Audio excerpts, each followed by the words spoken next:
I ever perform something that isn't something I actually wrote? As it so happens, I have a friend and a fellow poet out on the East Coast who's actually going through something kind of rough, so I thought this would be something that might cheer her up. This is a lot softer than anything I've ever performed before. I've done it once before, it didn't. Try it again. This is called 12. Her name is January, a grandmother with a silver bun piled on the top of her head. She wears a pink petal cardigan through every season and knits her afternoons away.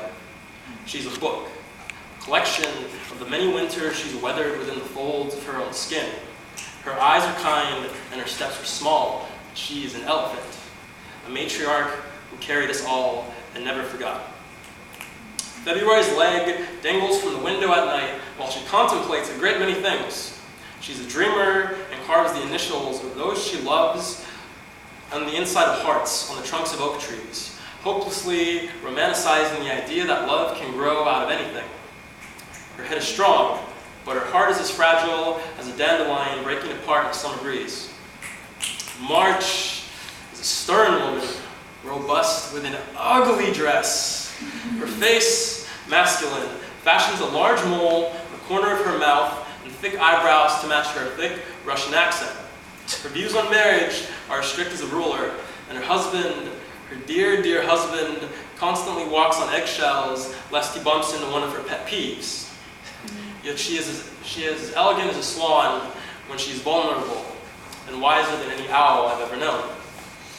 April has a garden of lovely curls that bounce at her step, colored and speckled with tiny flowers. Her skin is porcelain, her eyes are green, and there is a perpetual flame that burns beneath her cheeks. She is shy and jubilant altogether, and wears pretty summer dresses and a golden ring. May is a homely woman. She's curvy with skillful hips that know where to bump shut every drawer, and she bakes the best Louisiana crumb cake in the world. She keeps her hair in a tight bun, and she smells like butter. She's as golden skinned as pound cake, and she smiles like lemonade. She's my aunt. June is a strange girl. She collects bugs and gives them names. She wears a mood ring and has red curly hair that sprouts out of her hair like carrots do in spring. She has a collection of freckles and wears pedal pushers and skippies. Her smile is crooked, but it makes her beautiful. Her eyes are the prettiest brown you've ever seen, and they light up like fireflies at night. July is a diva. Propped up on a pair of blue Louis Vuitton suede shoes. She pulls her hair back into a Spanish side bun to showcase her impossibly perfect face. Her skin is the color of honey, and her eyes are a set of olives.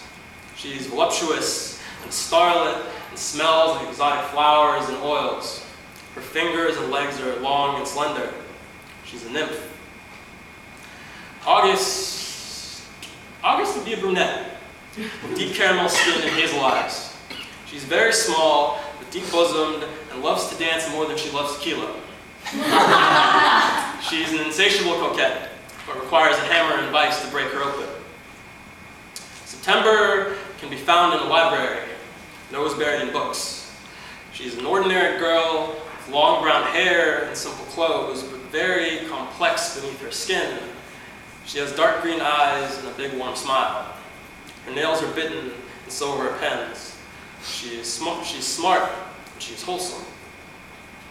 October is an awkward girl, with glasses and French-style shirts and shoes. A hermit, almost. Not much is known about October. November is lovely. She has an aura that is hard to describe. She has long dark hair and warm brown eyes.